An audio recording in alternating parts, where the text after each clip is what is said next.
যখন দোয়া করলে কবুল হওয়ার সম্ভাবনা বেশি, ওই সময় বেশি বেশি দোয়ার দরকার আছে না নাই? আপনারা জানবেন হয়তো কাবা ঘরের 4টা কর্নার আছে, এর মধ্যে একটা কর্নারের নাম হচ্ছে রুকনুল হাজারিল আসওয়াদ, ব্ল্যাক স্টোন কর্নার।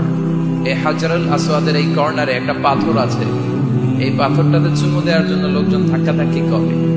আপনারা যারা হজ উমরা গিয়েছেন দেখছেন না, সালাম ফিরানোর সময় ইমাম সাহেব যখন সালাম ফিরায় আসসালামু আলাইকুম ওয়া রাহমাতুল্লাহ, পিছনে সব মুসল্লিরা দ্বিতীয় সালাম ইমামের আগে ফিরায় দেয়। ওরাই দায়িত্ব নিয়ে কয় আসসালামু আলাইকুম ওয়া রাহমাতুল্লাহ, নিজেরাই সালাম ফিরায়া চুমু দেওয়ার জন্য দৌড়। আছে না নাই?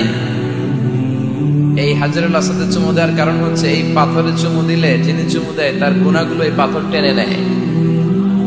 এই হাজারুল আসওয়াদ পাথর আপনার পক্ষে সাক্ষী দিবে, এটাকে আল্লাহ ঠোঁট দিবে, মুখ দিবে, চোখ দিবে, আর আল্লাহর সামনে দাঁড়িয়ে কিয়ামতের দিন বলবে, আল্লাহ তোমার এই বান্দা তার 2 ঠোঁট দিয়ে আমাকে চুমু দিয়েছিল, এর জান্নাত না দেওয়া পর্যন্ত আমি এই পথকে ছাড়বো না। দাঁড়িয়ে থাকবে, সে সুপারিশ করবে। তা হাজারুল আসওয়াদের কর্নার আর কাবা